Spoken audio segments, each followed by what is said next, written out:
Welcome to this video on Kite Connect API Essentials, Core Trading Operations. Consider this scenario. You want to place a buy order for Infosys based on its last traded price. How will you extract the last traded price? This can be done using the method kite.ltp. This is done in two ways. You can either pass the exchange and trading symbol of Infosys in the format exchange symbol, or you can simply pass the instrument token of Infosys as input to the kite.ltp method.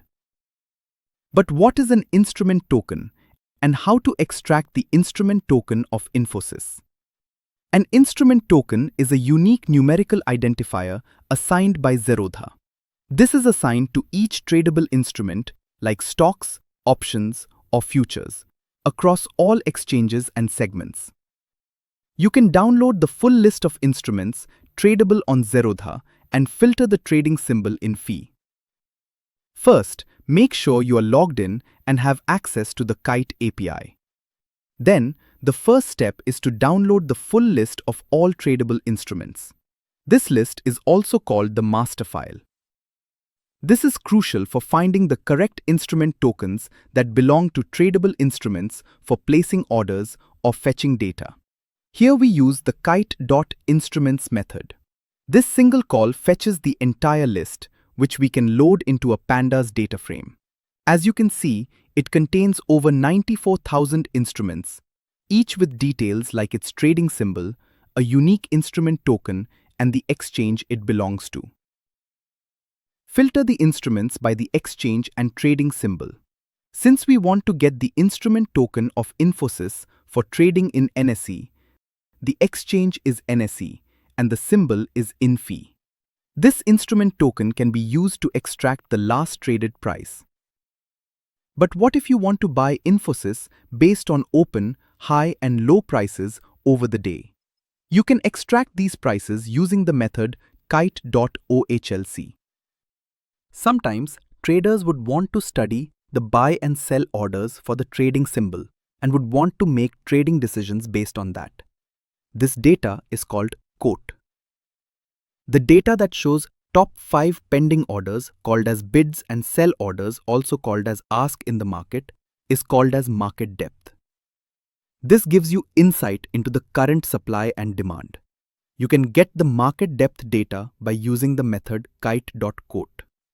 This returns a dictionary that contains all of this information. What if you want to get live prices of multiple instruments? You can just pass the list of instruments tokens or the list of exchange symbol combinations to either of the three methods discussed so far. For example, let's create a list of instruments in the format exchange symbol. This returns a dictionary that contains all of this information.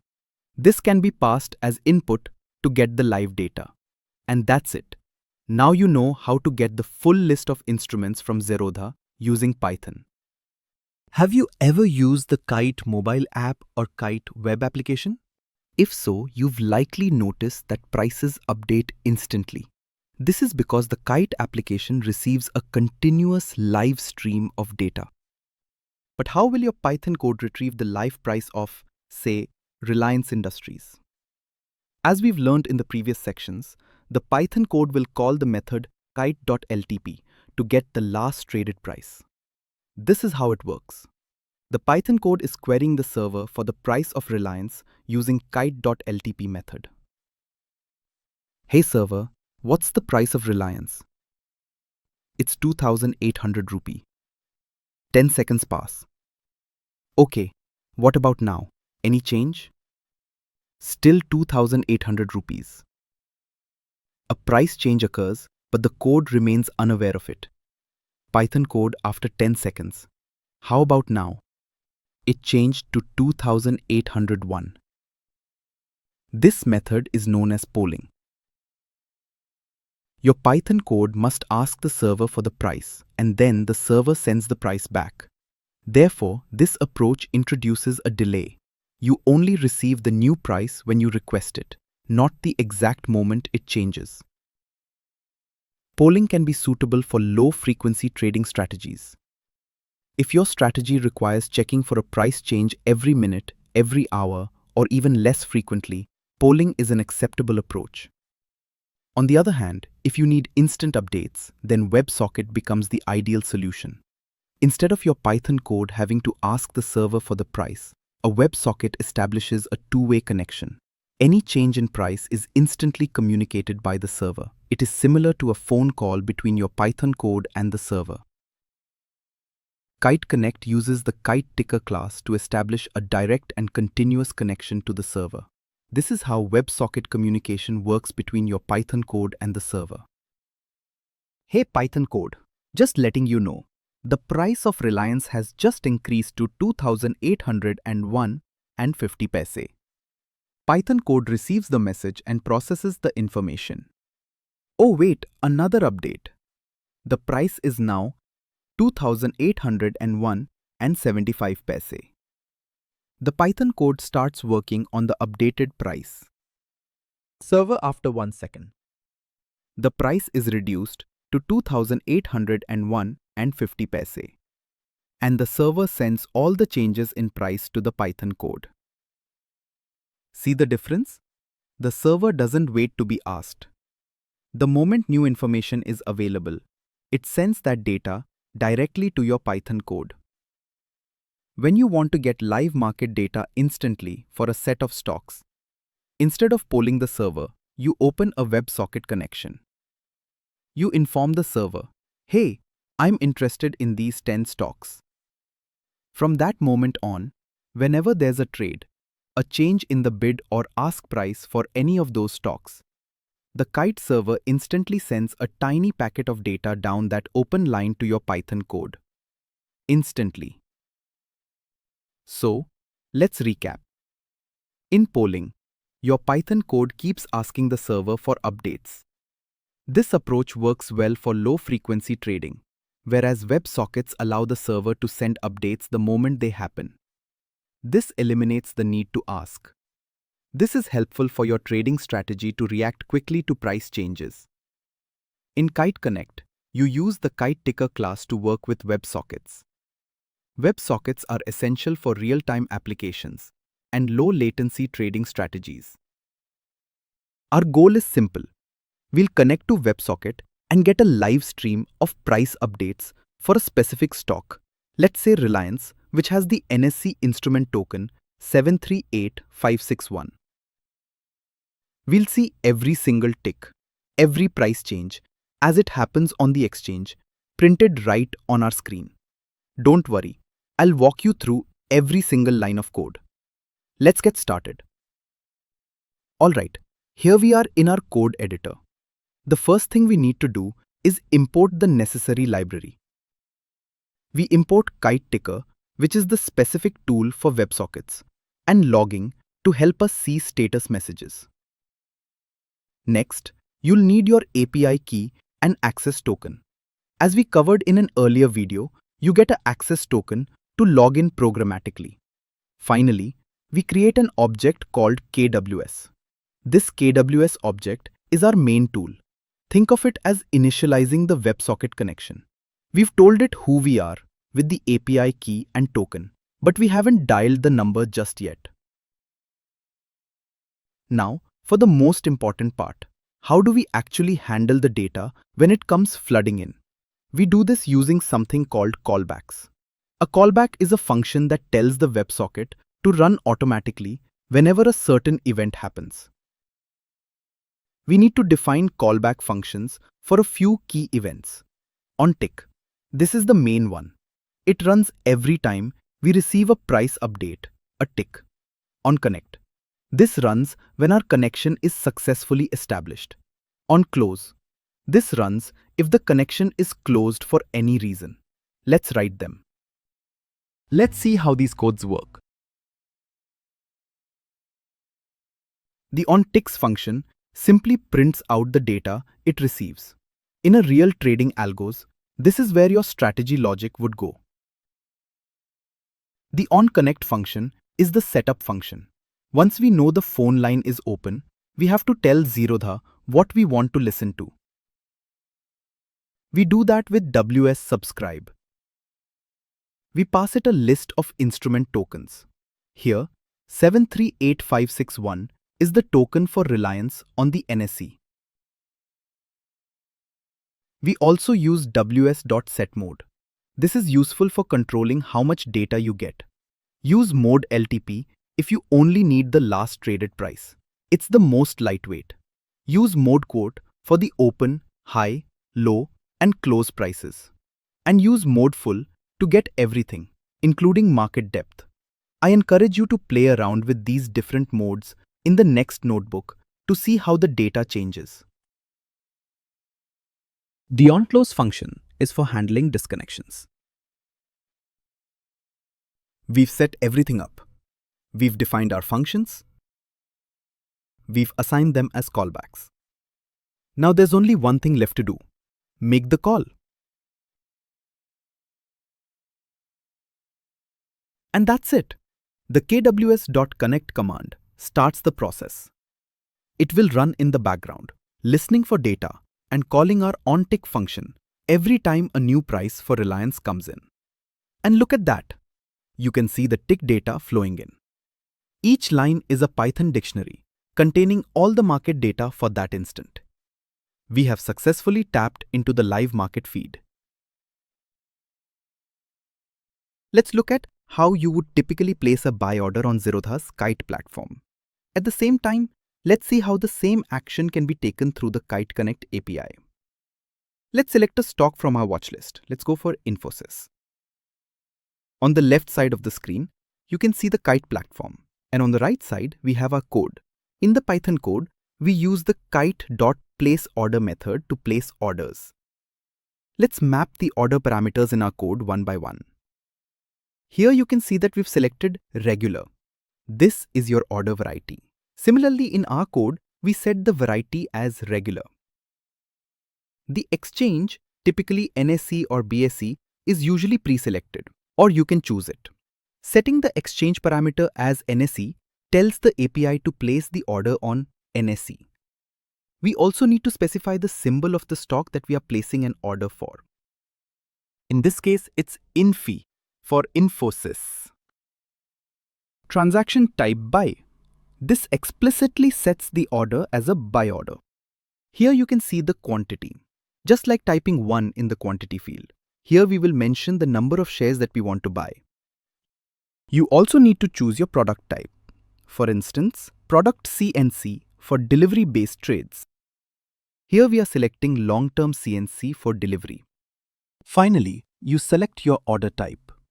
You can select market to buy at the current best available price, or you can select limit to specify a particular price.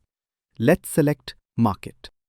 By adding order type as market, we are basically telling the system to execute at the current market price, making this a market order. Since this is a market order, price and trigger price are set to none, as these are not applicable. To place an order manually, once you've selected all the parameters, you need to click the buy button. In our code, we have already specified this as a buy order. We can simply run this code to place an order. Once executed, the API returns a unique order ID, confirming the order has been sent. With this, you have learned how to place an order using the Kite Connect API. It is as simple as placing an order manually on the Zerodha platform. How will we know whether the order was successfully executed or not? The kite.orders method can be used to get this information. This method will give you a list of all orders you've placed during the day. When we run kite.orders, the output looks something like this. As you can see, the output is quite detailed and difficult to quickly go through. To make it more readable and easy to understand, let's convert this into a data frame and display only the necessary information. Now, the output clearly shows whether an order status is complete or open. If our Infosys order is open, we can still take action on it. Now imagine we placed a limit buy order for Infosys at 1620 earlier, hoping to get it at a good price. But now, The price has increased to 1630. Our 1620 limit order might never get filled and we might miss a good entry point. This is where order modification tools become useful. We can modify an open order using the kite.modify_order method. This method requires the order variety, the unique order ID, and the new parameters, which in this case is the price. As you can see on screen, the order has been successfully modified. Now, what if the Infosys stock takes a turn? Let's say Infosys announced a weak earnings report, and now we are no longer interested in going long. To cancel that pending order, you simply use the kite.cancelOrder method. Similar to modifying, this method also uses the order variety and the unique order ID to cancel that specific order. Here you can see that the cancel request was placed successfully. On the Kite trading platform, you can easily view your full order book and trade book under the Orders tab. The API also provides similar functionality. To retrieve the order information for a specific order, we need to use the kite.orders_history method with the order ID placed between the brackets. Similarly, to get a list of all your executed trades for the day, you use the kite.trades method. This is your trade book, showing only the orders that were actually filled. You now have a complete set of tools for managing your orders programmatically. On screen, you can see all the methods that you can use for a particular request.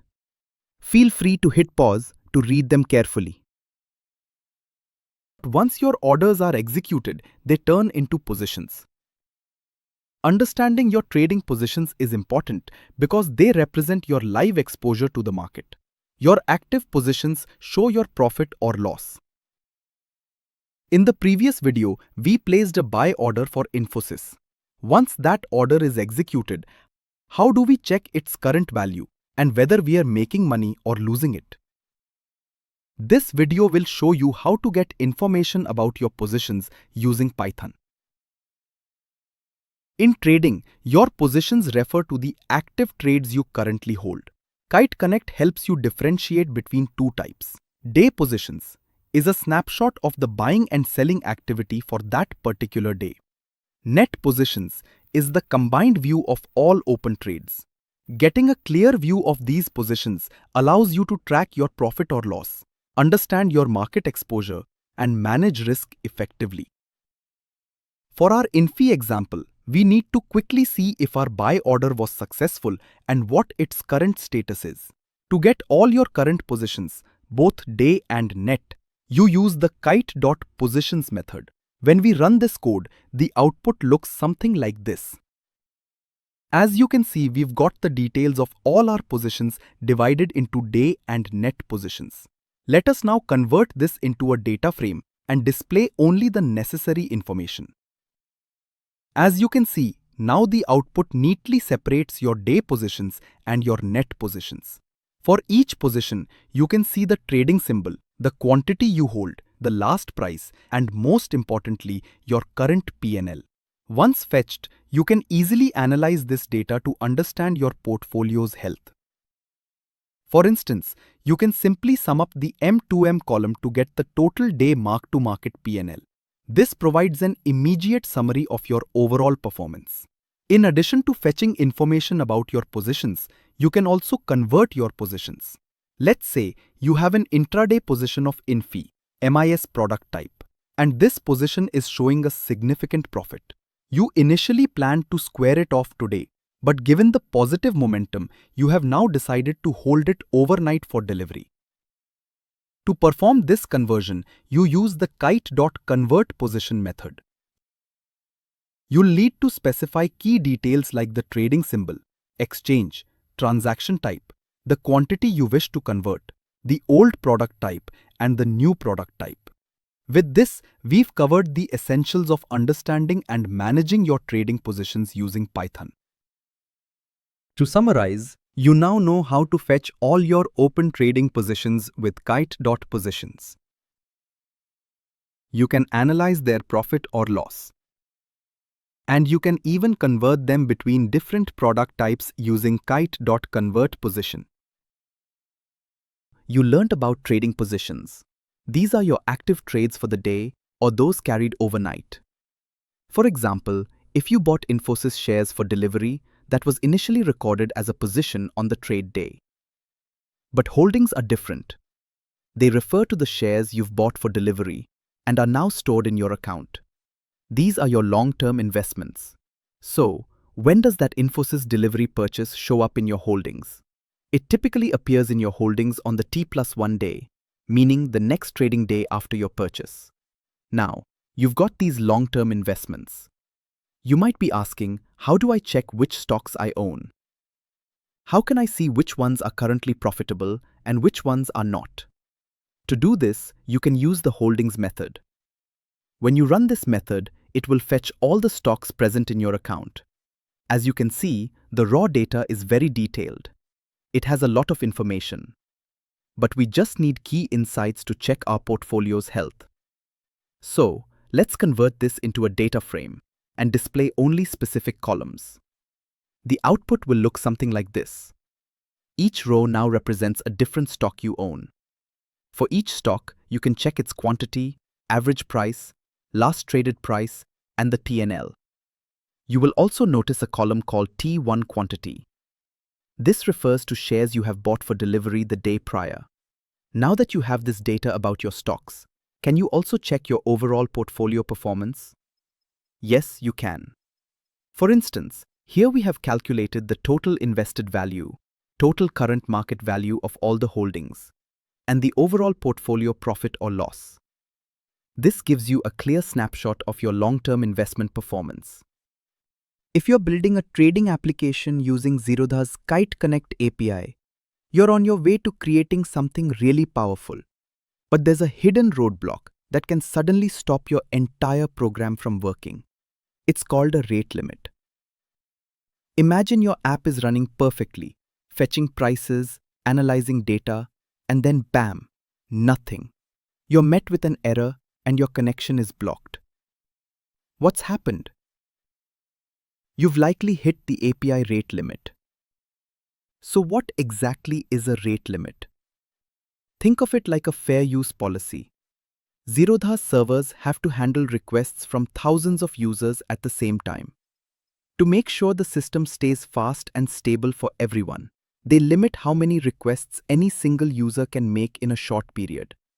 If you go over that, the server will temporarily stop listening to you to prevent overload. Let's see what this looks like in practice. Here in our notebook, we have a simple but very bad piece of code. It's trying to ask for the price of Infosys 200 times, one after another, as fast as it can in a loop. This is the wrong way to do it. Let's run this and watch what happens. There it is. See? We got a few successful requests through, but then the server cut us off. The output shows we got several errors. Our program is now unreliable because we ignored the rules. This is exactly what we want to avoid. So how do we fix this? The best and most powerful solution is a technique called batching. Instead of asking for the price of one stock at a time, what if we could ask for the prices of many stocks all in one go? Instead of making 50 separate requests for 50 different shares, we can make just one request that asks for all 50. Let's look at the code. Here, we've created a list of 50 different company stocks we want to track. Now, instead of a loop, we use the kite.ltp function and pass it the entire list of 50 instruments. This is just one line of code. And look at that result. We successfully got the price data for all 50 instruments in a fraction of a second. And the best part? We only used one single API request out of our limit of 10 per second. It's incredibly efficient. And the best part? Batching is fantastic. But what if you need to repeatedly get updated prices for the same set of stocks? If you put your batch request inside a fast loop, you'll just end up hitting the rate limit again. The solution here is simple: throttling. This is just a fancy word for slowing down. We need to tell our code to pause for a moment between requests. In this example, we want to get updates every so often. Look here, after we make our API call, we add this line: time.sleep 1. This tells the program to literally pause for 1 second before continuing to the next step in the loop. By doing this, we guarantee we're only making 1 request per second, which is well within the 10 request limit. As you can see, every request is successful. No errors, no blocks. The program is stable and reliable, simply because we told it to take a little break.